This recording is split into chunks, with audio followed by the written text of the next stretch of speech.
Thank you for watching the 5-Minute Bible. Let's take 5 minutes to better understand the book of Eᴢʀᴏ. After God's people had been in captivity for 70 years, the world powers of the day experienced a shakeup. Once the Medo-Persian Empire conquered Babylon, the Persian king Cyrus decreed that God's people were now allowed to return to Jerusalem and rebuild the city, which also meant rebuilding the temple of God. Eᴢʀᴏ tells the story of the Jews returning to Jerusalem and rebuilding the temple. Once Cyrus's decree was issued, some of the Jews returned to Jerusalem with Zerubbabel, who was a descendant of David and Judah's new governor. The people of God wasted no time in reconstructing the altar so sacrifices could be offered once again. After the altar, the people laid the foundation for the temple. The older men who had experienced Solomon's temple were greatly grieved, but the rest of the people responded with great joy. The sound of weeping and the noise of celebration created a loud shout, and the sound was heard far away.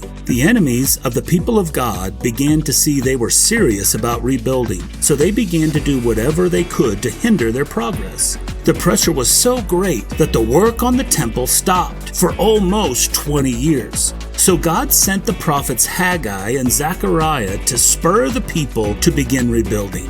Once the prophets challenged the people, it took about 4 years to finally complete the temple. When it was finished, Jerusalem erupted in celebration. They dedicated the temple with sacrifices, and they appointed priests so they could once again worship God in the manner He required. The next section of Eᴢʀᴏ fast forwards close to 60 years. There had been a generation living in Jerusalem worshiping at the new temple. It is at this time that Eᴢʀʏ begins his own return to Jerusalem. We are told that he was from the priestly line of Aaron, and we are told that Eᴢʀʏ had set his heart to study the law of the Lord and to practice it and to teach his statutes and ordinances in Israel. The new Persian king Artaxerxes gave Eᴢʀʏ not only permission to return, but he loaded him down with gold, silver, grain, and oil. As Eᴢʀʏ made his way, he recorded all those Jews who were able to return with him. When he arrived in Jerusalem, he placed the treasures in the temple so the priest would have what they needed to restore right worship with Yahweh.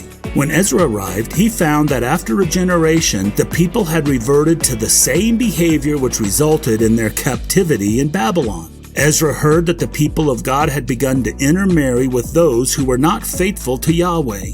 This behavior was the source of their idolatry generations ago, and they were in danger of repeating history even as they just returned from their punishment of the very same sin. Eᴢʏ tore his robes and fell on his knees and cried out to God, saying, "Oh my God, I am ashamed and embarrassed to lift up my face to you, my God, for our iniquities have risen above our heads, and our guilt has grown even to the heavens." The people heard Eᴢʏ's grief and confession, and they repented. "We have been unfaithful to our God and have married foreign women from the peoples of the land, yet now there is hope for Israel in spite of this." Those who had married idolaters were ordered by the word of the Lord to put away their wives, or they were to remove themselves from the land. These were terrible options, but when a choice for sin has been made, sometimes there's no easy way out. It teaches us the seriousness and consequences of sin. The book of Eᴢʀᴏ ends with a list of 111 men who had rebelled against the law of God and married those who were idolaters. The book of Eᴢʀʏ reminds us that God not only demands he be worshipped, but he demands to be worshipped in the way he requires. Many believe all paths lead to God, but this simply is not the truth. We can only approach the Father through the Son. There is one God and one mediator also between God and men, the man Jesus Christ. Our relationship with God is not based on whatever we decide is best. It is through Jesus Christ. Jesus himself said, "I am the way, the truth, and the life. No one comes to the Father but through me." Take some time today and read through the book of Eᴢʀʏ and find out about the holiness of God and his heart to restore us to him through proper worship. Thanks for watching the 5-Minute Bible. Please take a minute and subscribe to my YouTube channels. You can stay connected with me through my Facebook page or my email. Through my website, you can find information about books I've authored, and you can find helpful resources for studying the Bible. I pray you've been encouraged and built up in your faith in Jesus Christ. If so, please pass this on to others. That is, after all, the 2 Timothy 2:2 objective.